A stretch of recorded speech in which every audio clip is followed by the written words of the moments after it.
3장까지 이 말씀을 통해서 사도 바울이 사랑하는 에베소 성도들에게 하나님의 그 경륜을 이야기했죠. 그래서 하나님께서 신령한 하늘에 속한 복을 우리에게 주셨는데 자녀가 되는 복, 예수 그리스도를 통해서 믿으면 자녀가 되는 그런 복 말씀하셨고, 그런 걸 통하여서 사도 바울도 뭐라 그러냐면, 그래서 내가 주 안에서 갇힌 자가 되었다, 복음의 일꾼으로 부르심을 받았다, 그러면서 이제 자기가 복음을 전하게 된 것이 바로 그 신령한 복을 전하는 것이다 이제 얘기를 했었고, 어제는 이제 사랑하는 에베소 성도들을 향해서 기도하는 것까지 했었죠. 그래서 이제는 에베소 성도들에게 권면하는 겁니다. 이제는 이렇게 살아야 되겠다. 너희들 이렇게 살아야 된다. 하나님께서 우리에게 은혜 주셔서 신령한 복 주셔서 자녀 삼아 주셨으니 이제는 우리가 이제 그 은혜를 가지고 이렇게 살아야 된다. 살아야 되는 것에 대해서 이야기하는데, 어떻게 살아야 하는지, 자, 4장 1절부터 보시면, 그러므로는 앞부분이에요. 전부 다 앞부분. 주 안에서 갇힌 내가 너희를 권한다 했습니다. 사도 바울이 주 안에서 갇힌 사람으로서 이제 에베소 성도들에게 권하는 내용이죠. 여기 이제 출발을 뭐라고 하냐면 주 안에서 갇혔다라고 했는데, 여러분 3장 1절 한번 가볼까요?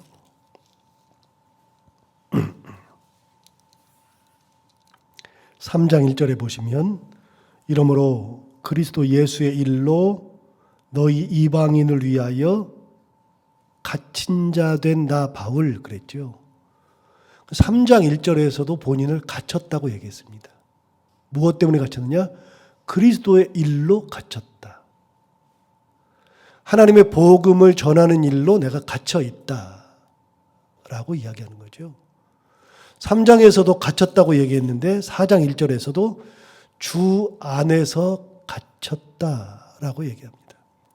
근데 굉장히 중요한 표현이 여기 나오는데, 주 안에서 갇혔다는 겁니다.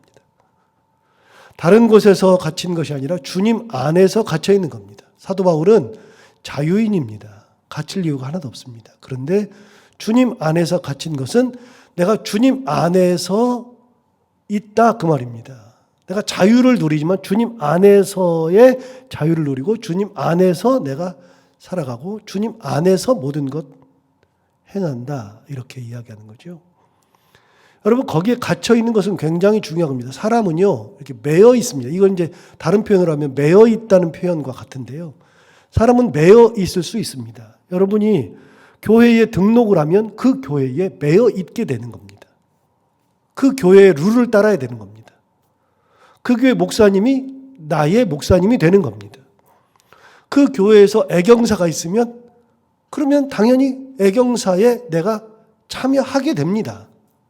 눈치를 보고 참여하든 아니면 의무적으로 참여하든 아니면 기쁘게 참여하든, 매여 있으면 그 교회에 등록하는 순간에 그 교회에서 일어나는 모든 애경사에 내가 참여합니다. 그 교회의 일이 내 일이 됩니다. 자, 교회만 매여 있는 게 아니라요, 결혼도 매는 겁니다. 서로 간에 서로를 갖는 겁니다. 가두는 겁니다. 그래서 내가 결혼하는 순간에 남편에게 매여 있고 아내에게 매여 있어야 합니다. 근데 매여 있는데 그걸 내가 탈출한다, 벗어난다, 그건 큰 문제입니다. 말도 안 되는 얘기입니다. 남편이 결혼해놓고서 딴 여자한테 간다, 딴 여자 바라본다, 뭐 이거는 심각한 문제죠. 그래서 결혼할 때 맹세 중에 이제 서약을 하는 것 중에 대의를 지킨다는 것을 이야기합니다. 대의. 정조를 지키고 그래서 그런 대의를 지킬 거. 대의가 뭐냐? 정조를 지키는 것도 들어있고 뭐가 있고 그런데, 대의는 내가 평생을 이 사람만 바라보고 이 사람과 함께 기쁘고 즐겁게 살아간다는 것을 대의라고 합니다. 다른 것을 보면 안 돼요. 다른 집을 보아도 안 돼요. 매여 있다는 것은 벗어나면 안 되는 겁니다. 그래서 부부가 서로 간에 매여 있죠. 회사에 내가 들어가는 순간에 회사에 매여 있죠. 회사 안에 들어가죠. 그럼 회사의 룰을 따르는 겁니다. 여러분, 왜 예를 들어서 술자리를 가는데 왜 내가 그걸 못 빠져나오고 왜 자꾸만 그걸 갈 수밖에 없어요? 매여 있기 때문에 그런 겁니다. 내가 그 회사를 다니지 않으면 그럴 필요가 없는 거죠. 갇혔다, 그 안에 있다, 매여 있다 같은 건데, 여러분, 사도 바울이 뭐라 그러냐면 내가 주 안에서 갇혀 있다는 것은 주님 안에 내가 매여 있는 겁니다. 그러면 주님의 룰을 따라가야 되는 겁니다. 예수 그리스도의 룰을. 예수 그리스도의 룰이 섬기는 거면 섬기는 겁니다.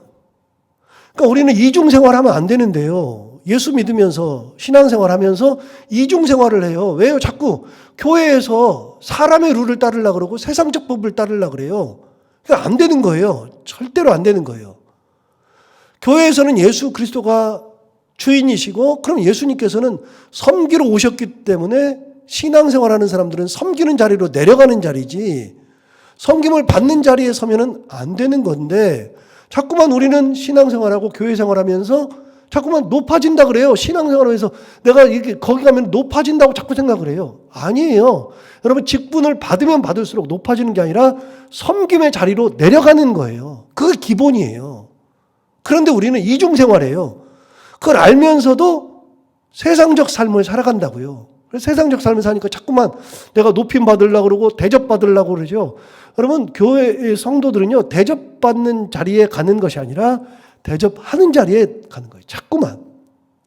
신앙의 연수가 깊어지고 예수 그리스도를 더 깊이 알아갈수록 예수 그리스도의 룰을 따르는 거예요. 예수 그리스도는 십자가에 달려서 돌아가셨어요. 그러면 나도 십자가에 달려서 죽는 삶을 살아야 돼요. 그래서 갈라디아서 2장 20절에 있는 말씀처럼 내가 그리스도와 함께 십자가에 못 박혔다라고 이야기를 분명히 하잖아요. 사도 바울 뭐라 그래요?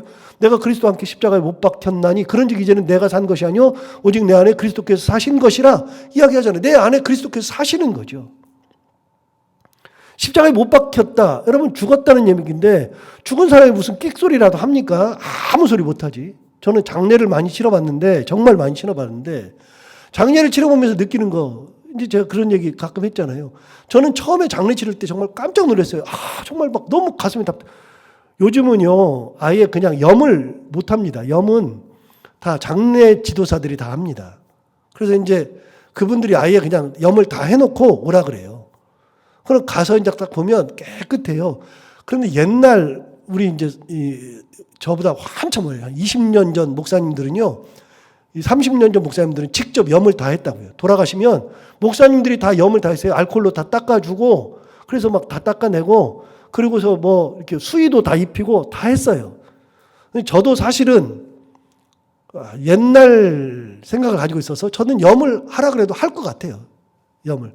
옆에서 지켜본 게 하도 많아가지고 염을 할 수 있을 것 같기도 하고, 목사가 직접 염을 해서 마지막 가시는 이제 몸을 닦아드리기도 하고 다 하고 싶은데, 이제는 뭐냐, 그런 때가 아니니까 이제 저도 안 하지만 하는데 저는 아무 부담이 없어요. 근데 제가 많이 봤거든요. 봤는데 처음 볼 때 가장 깜짝 놀란 게 뭐냐면요, 염하는데 제가 딱 들어갔어요. 몸이 멍든 사람, 피 흘린 사람, 뭐 이런 데서 뭐 나오는 거 엄청 많아요. 구멍이라는 구멍에서 막 뭐가 엄청 나와요. 그거 제가 깜짝 놀랐어요. 야, 이게 이렇게 사람 몸에서 이런 게 나오나? 나와요. 진짜 나와요. 그걸 다 알코올솜으로 닦고요, 몸을 깨끗하게 만들어줘요. 그래서 유가족들이 딱 들어갔을 때는 얼굴만 딱 보는데 아주 평온하게 깨끗하게 있는데, 사실은 딱 시신을 앞에다 처음에 놔두면 그렇지 않아요.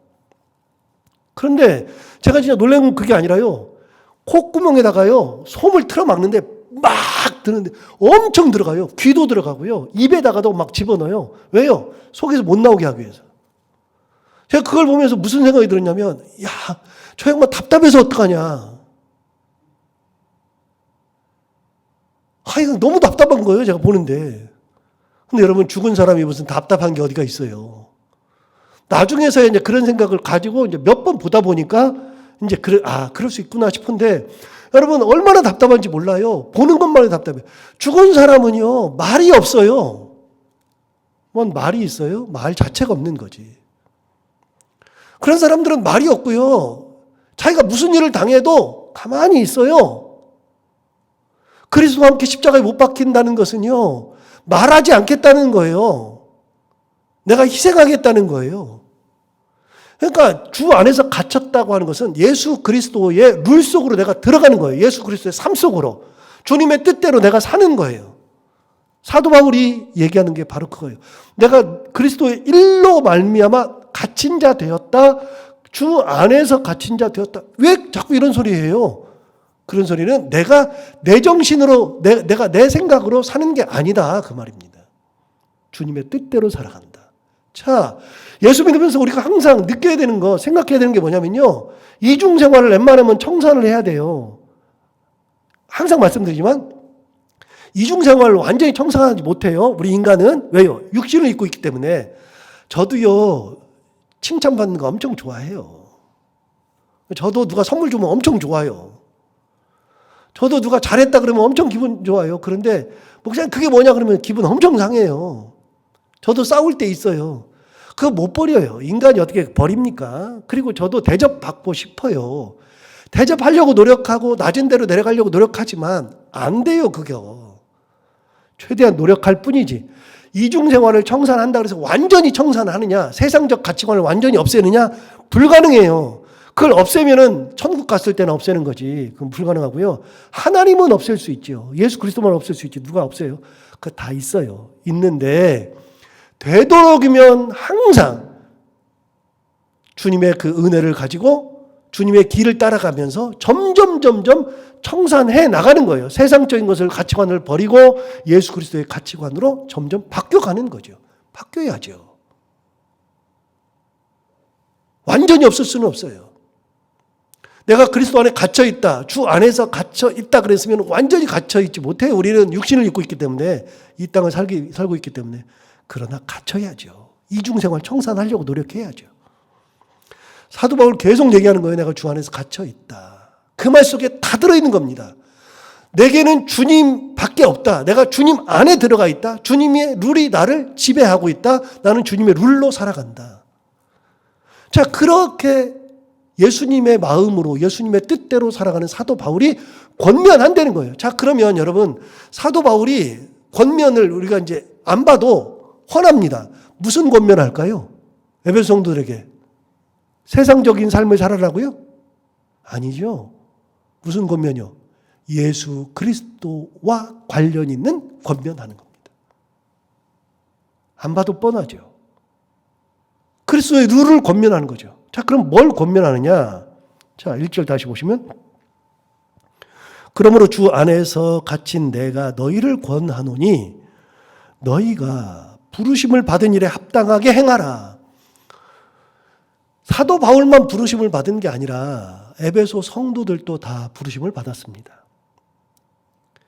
유창원 목사만 부르심을 받은 게 아니라 여러분의 담임 목사님이나 교역자들만 부르심을 받은 게 아니라 모두 다 부르심을 받았습니다.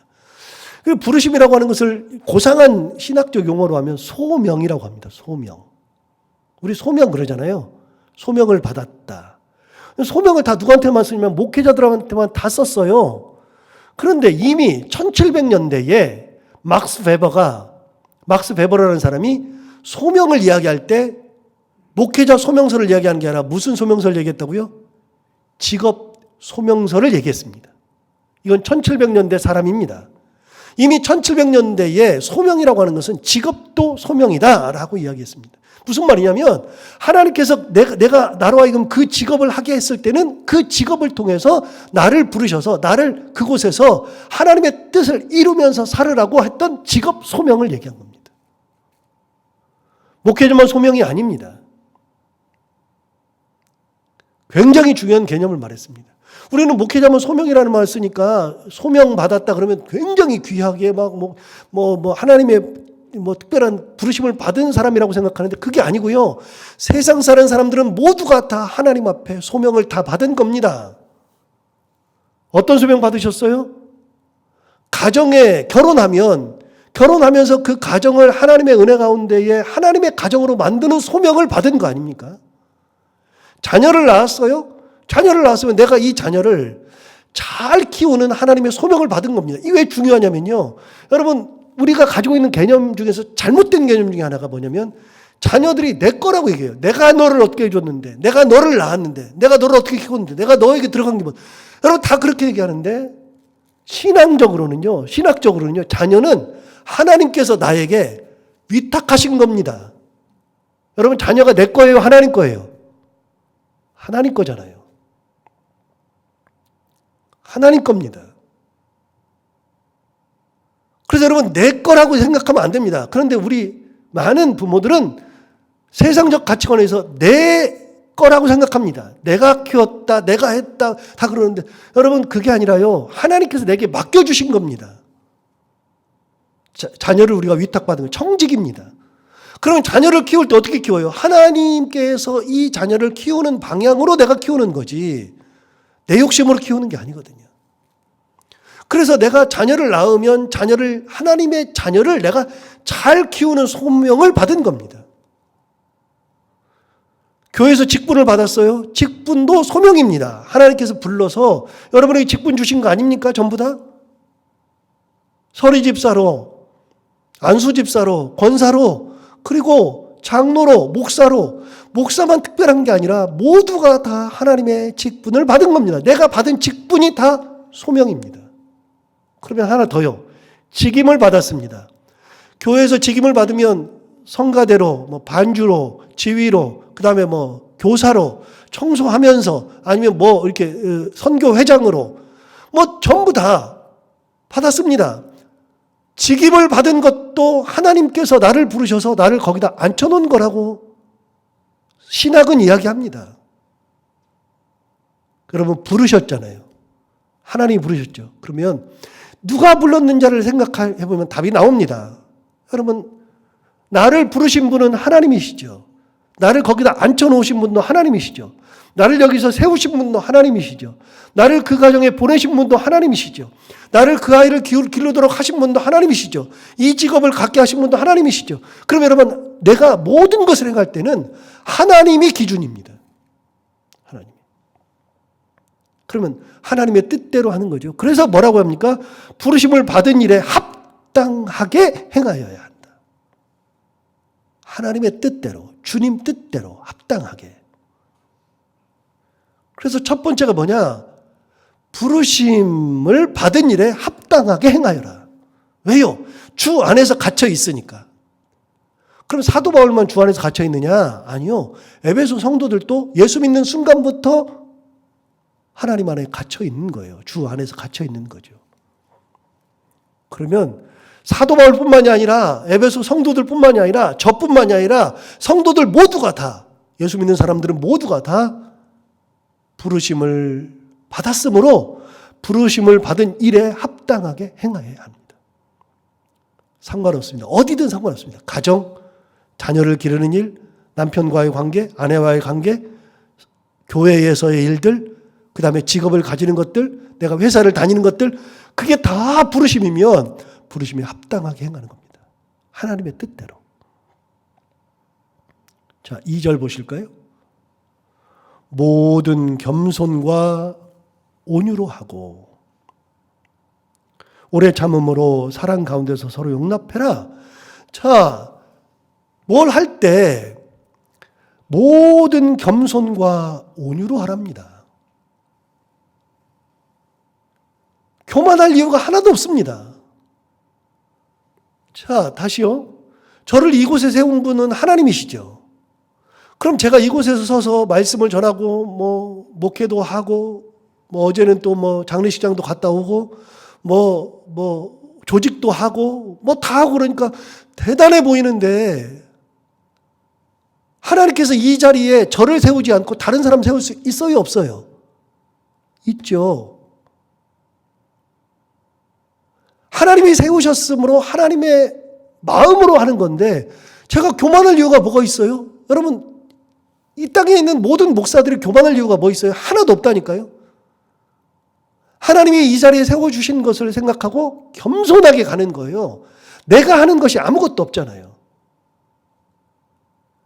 옛날에 제가 생각할 때는 이렇게 생각했다 그랬죠. 저는 설교를 잘하면 성도들이 막 생활이 막 바뀌고 막 엄청 크리스찬이 되고 하나님의 뜻대로 살아가고 그런 줄 알았어요. 그래서 설교를 잘하면 된다고 생각했어요. 그래서 설교를 어떻게 하면 잘하나 맨날 그런 생각하고 설교집을 읽기도 엄청 읽고요. 공부도 엄청 하고 저는 지금도 공부합니다. 지금도 30년째 공부합니다. 책을 굉장히 많이 읽습니다. 그리고 그거 메모해가지고 외우기도 합니다. 책도 보통 책 읽는 게 아니라 여러 방면의 책을 진짜 다 읽습니다. 의학서적, 법률서적, 미술서적, 음악서적, 뭐 건축도 제가 읽고요. 별별 걸 제가 다 읽습니다. 굉장히 많이 합니다. 그래서 설교를 엄청나게 잘하면 된다고 생각하고 그랬습니다. 그런데 깨달은 게 하나 있습니다. 아무리 설교를 잘해도 제가 변화시키는 건 하나도 없습니다. 진짜로 고백합니다. 성령께서 그 마음에 들어가야지. 성령께서 역사하셔야지. 저는 상담을 잘한다고 생각했습니다. 뭐 분석도 뛰어나고 잘한다고 생각했습니다. 그래서 뭐 상담 굉장히 잘해줍니다. 그런데 제가 상담하면서 깨닫는 게 있습니다. 아무리 해도 내 상담이 안 먹힐 때가 많습니다. 답이 정해졌는데 저렇게 하면 큰일 나는데 이렇게 해야 되는데 얘기를 해주잖아요. 그러면은 듣고서 이렇게 그분이 설득이 됐어요. 설득이 된 다음에 마지막에 뭐라 그러냐면 그래도 자기 고집을 꼭 얘기하면은 성질 나가지고 다음부터 오지 말라 그래요. 알아서 하라 그래요. 안 됩니다. 제가 사람을 변화시킵니까? 안 됩니다. 누가 변화시키느냐? 성령께서 그 마음에 들어가셔서 역사하실 때 변합니다. 담배 끊으라고 아무리 그래도 담배 안 끊습니다. 그런데 여러분 그런 감정 안 들어봤습니까? 예수 믿고 났더니 어느 날 갑자기 담배 냄새가 너무 싫더라. 술 끊으라고 그렇게 해도 안 되는데 술을 한 잔만 너무 조금만 하면 막 구역질 나고 막 술을 쳐다보기도 싫더라. 목사가 아무리 얘기한다고 그게 됩니까? 성령께서 받지 않으시려야 되는 거지. 생각을 확 바꾸셔야 되는 거지. 그게 지겹도록 지저분하도록 그게 싫도록 만들어야 되는 거지. 성령께서 다 하시는 겁니다. 인간이 교만할 이유는 단 하나도 없습니다. 신앙생활하면서 교만할 이유 하나도 없습니다. 많이 가졌다고 그게 무슨 교만거리입니까? 이게 뭐 교만할 수 있는 겁니까? 그거 가져가시면 끝인데. 많이 배웠다고 그게 뭐 대단한 겁니까? 못 배우면 그러면 그 사람은 하나님의 사랑을 안 받은 사람입니까? 전혀 그렇지 않습니다. 여러분 보세요. 무디라는 분은요, 초등학교 2학년까지 다닌 게 전부라고 하기도 하고, 초등학교 나온 게 전부라고 하기도 하고, 무디는요, 안 다녔다고 하기도 하고, 그런데요, 무디가 미국의 대부흥운동이 2번 일어나는데요. 대부흥운동 중에 한 번을 책임진 사람이 D.L. 무디입니다. 무디 뭐 하던 사람이냐면 엄마 아빠 일찍 돌아가시고 삼촌네 집 가가지고서 거기서 구두수선 배운 사람입니다.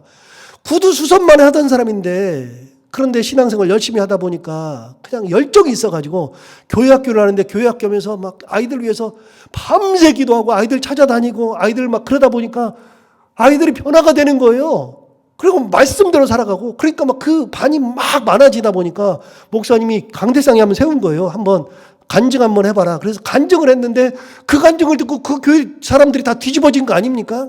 그걸 보고서 옆 교회에서 부른 거예요. 그래서 다시 가서 간증을 했더니 다 뒤집어진 거죠. 그렇게 해서 미국 내에 다 소문이 퍼져가지고 D.L. 무디가 가가지고서 집회하는 곳에는 사람들이 엄청나게 몰렸죠.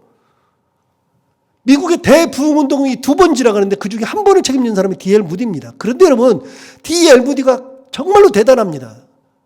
배운 것도 없습니다. 그런데 더 중요한 게 하나 있습니다. 여러분, 우리는 D.L. 무디만 알지 생키를 모릅니다. 생키라고 하는 사람은 D.L. 무디가 가서 집회를 하기 전에 항상 2시간 전에 가가지고 찬양 인도했던 사람이 생키라는 사람인데 그 생키가 2시간 동안 찬양을 인도하는 사이에 어떤 일이 벌어지는지 압니까? 우리는 D.L. 무디가 설교를 잘해서 다 뒤집어진 줄 알았는데 나중에 이거 써놓은 걸 보니까 이미 생키가 찬양으로 2시간 찬양을 인도할 때 이미 사람들이 다 뒤집어져 있습니다. 그리고 무디가 섰을 때는 뒤집어진 마음에서 하나님의 말씀을 확 받으니까 완전히 뒤집어지는 겁니다. 여러분, 무디가 잘한 겁니까? 생키가 잘한 겁니까? 아니요. 하나님께서 찬양 가운데 역사하시고 말씀 가운데 역사하시는 겁니다. 대단해서 배워야지만 된다고요? 그런 거 없어요. 옛날에 70년대 부흥할 때는요, 우리 한국교회 막 부흥할 때는요, 저처럼 박사학위 받은 사람은 한 분도 안 계셨습니다. 목사님 중에. 정규 신학교를 나오신 분도 많지 않았습니다. 신학교 1년짜리 2년짜리 간신히 해가지고서 목회하셨던 분들이 우리 선배들입니다. 다 30년 전, 40년 전에. 그런데 그분들이 한국교회 부흥을 이끌었습니다. 지금 저는요, 아무것도 아니죠. 학위를 받으면 뭐합니까? 그래서 가끔 생각해요. 엄두선 목사님이 우리 부흥에 오셔가지고 항상 하셨던 말씀, 그때 하셨던 말씀, 제가 신대원 1학년 때 그분이 그랬습니다. 박사학위 그거 뭐합니까? 개도 안 물어가는 거 그랬는데, 그 증서 줘봐야 개도 안 물어가는, 개는 그 뼈다귀 물고 가지 박사학위 증서 물고 가지도 않는다고. 그랬는데 제가 박사가 돼버렸습니다. 그래봐야 뭐합니까? 성령께서 역사하셔야지. 인간은 교만할 필요가 없습니다. 겸손하게. 하나님 앞에 가서 겸손하게. 온유함으로. 여러분, 온유도 정말로 중요한데요. 온유가 왜 중요하냐? 온유하지 않았을 때가 제가 있었잖아요. 불 같았을 때가. 불 같았을 때는요, 일도 잘합니다. 일 하나는 제가 끝내주게 잘합니다. 지금도 뭐 성도들이 무슨 얘기하면은 제가 몇 시간 지나지 않아서 다 해놓죠. 저는 굉장히 빠릅니다. 그래서 교회에 뭐가 필요하다 그러면은 일주일 내에 다 끝내버립니다. 뭐 시간 끌고 그러지 않습니다. 물론 기도해야 될 것은 기도하지만 금방금방 끝냅니다. 저는 부교육자 할 때 우리 부목사님들 진짜 잘하지만 부교육자 할 때 담임 목사님이 무슨 지시하기 전에 이미 다 준비해 놓고 있습니다. 대단한 저는 담임 목사보다는 부교육자가 맞는 스타일이라고 항상 생각했었는데 다 준비해 놓고 목사님 부르시면 이미 갔다가 들이밉니다. 그것도 한 가지 안만 가져가는 게 아니라 두 가지, 세 가지 안을 들고 가서 이거는 이런 단점이 있고 이렇고 이렇게 해서 그런데 제가 생각할 때는 요게 좋습니다. 그러면 담임 목사님은 단 한 번도 거의 거부하지 않고 다 들어줬습니다. 일은 끝내주게 잘합니다. 그런데 성질이 못 돼가지고 사람들이 옆에 안 와요. 그런데 온유하니까 사람들이 옆에 와요. 마음이 따뜻해야 사람이 옆에 있어요. 예수 믿는 사람이 날카로울 필요가 없어요. 따뜻하게 품어주면 돼요. 기다려주면 돼요. 우리 아이들 기다려서 키우잖아요. 따뜻하게 키우면 되잖아요. 예수님이 그 사람을 바라볼 때 내가 그 사람한테 화내고 있는데 가만히 보세요. 내가 그 사람한테 막 화내요. 근데 이렇게 한번 생각해 봐요. 그 사람 예수님이 부른 사람인데 예수님의 자녀인데 그 사람도 그 사람한테 내가 막 화내요. 그럼 예수님 뭐라 그러실까요? 야, 네가 왜 화내? 나는 괜찮아. 지금은 좀 미숙해도 괜찮아. 조금만 참아봐. 안 그러실까요? 그래서 화낼 일이 없어요. 온유함으로 하고 겸손과 온유함으로 하고. 자, 여기까지 할까요? 하나님의 마음을 품고 살아라. 이게 권면입니다. 하나님의 마음을 품고 살아라. 이렇게 하나님의 마음을 품고 하나님에게 갇혀있고 예수 그리스도에 갇혀있고 예수 그리스도의 룰로 살아가는 세상적 가치관이 아니라 예수 그리스도의 가치관을 가지고 살아가는 저희들이 다 되기를 바랍니다. 기도하겠습니다. 하나님 아버지 감사합니다. 오늘도 귀한 말씀으로 우리를 깨우쳐 주시고 인도해 주셔서 감사합니다. 하나님 아버지 오늘 말씀을 주신 것처럼 우리가 주 안에서 갇힌 자 되었기에 주님께 매여 있고 주님의 뜻대로 살고 주님의 룰로 살아가고 주님의 뜻을 구현해내면서 살아갈 수 있는 사람들이 다 되게 하여 주시옵시고 우리를 부르셨으므로 부르심에 합당하게 살게 하여 주시되 겸손하게 온유함으로 예수 그리스도의 품성을 가지고 주님의 뜻으로 사람들을 대하며 살아갈 수 있는 저희들 모두가 다 되게 하여 주옵소서.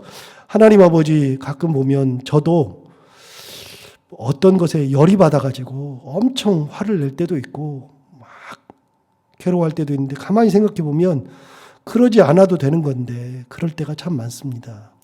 하나님 아버지 조금 더 성화된 모습으로 그리스도의 품성을 가지고 살아가고 그리스도의 품성으로 사람을 대하고 하나님의 의를 나타낼 수 있는 삶을 살게 하여 주옵소서.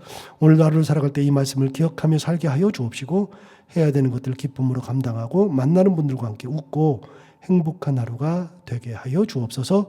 예수님 이름으로 기도하옵나이다. 아멘.